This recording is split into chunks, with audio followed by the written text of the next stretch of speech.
নোবেলের লোভে খুনি শেখ হাসিনা বাংলাদেশে রোহিঙ্গাদের তখন আশ্রয় দিয়েছিল।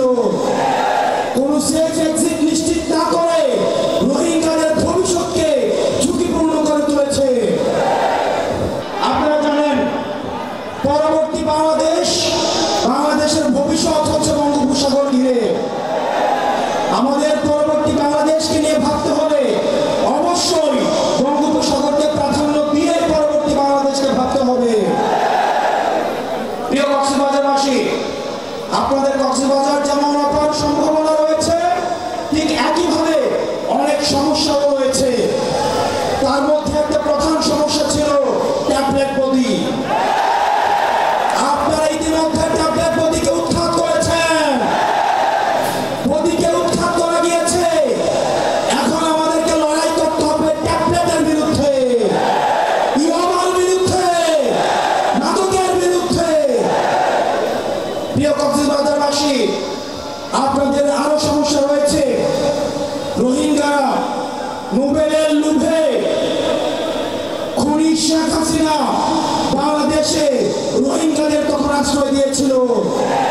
কোন সেফ এক্সিট নিশ্চিত না করে রোহিঙ্গাদের ভবিষ্যৎকে ঝুঁকিপূর্ণ করে তুলেছে। আমাদের অতি দ্রুত কক্সবাজারের জীববৈচিত্র্য এবং পরিবেশ বাঁচাতে হলে আমাদের এই রোহিঙ্গা সমস্যার সমাধান করতে হবে। পরবর্তী বাংলাদেশে আমাদের এই পর্যটন শিল্পকে আমাদের প্রসার এবং বিকাশের জন্য যে কোনো ধরনের নীতি নির্ধারণের পর্যায়ে কথা বলতে হলে কক্সবাজার মানুষের সাথে কথা বলতে হবে।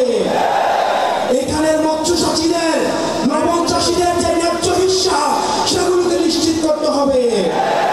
আমাদের ব্লু ইকোনমির জন্য আমাদের এই বঙ্গোপসাগরে আমাদের যে ভূমিকা, সেই ভূমিকাকে স্বীকৃতি দিতে হবে। আমাদের পরবর্তী বাংলাদেশ হিমালয় থেকে বঙ্গোপসাগর, এবং সেটির জন্য আমাদের গঠনমূলক আমাদের কার্যক্রম অব্যাহত রাখতে হবে।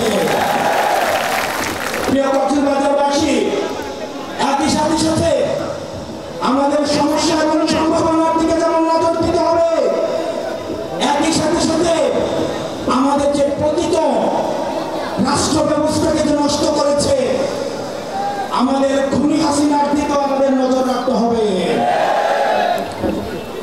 আপনারা দেখছেন, আমরা আগে দেখেছি নির্বাচনের মধ্যে একটা দল সংস্কারের বিপক্ষে অবস্থান নিয়েছে, বিচারের বিপক্ষে অবস্থান নিয়েছে, ফলশ্রুতিতে তারা নির্বাচনের বিপক্ষে অবস্থান নিয়েছে। আমরা বিশ্বাস করি রাষ্ট্রের সুসংহতের জন্য, গণতান্ত্রিক উত্তরণের জন্য একটি গ্রহণ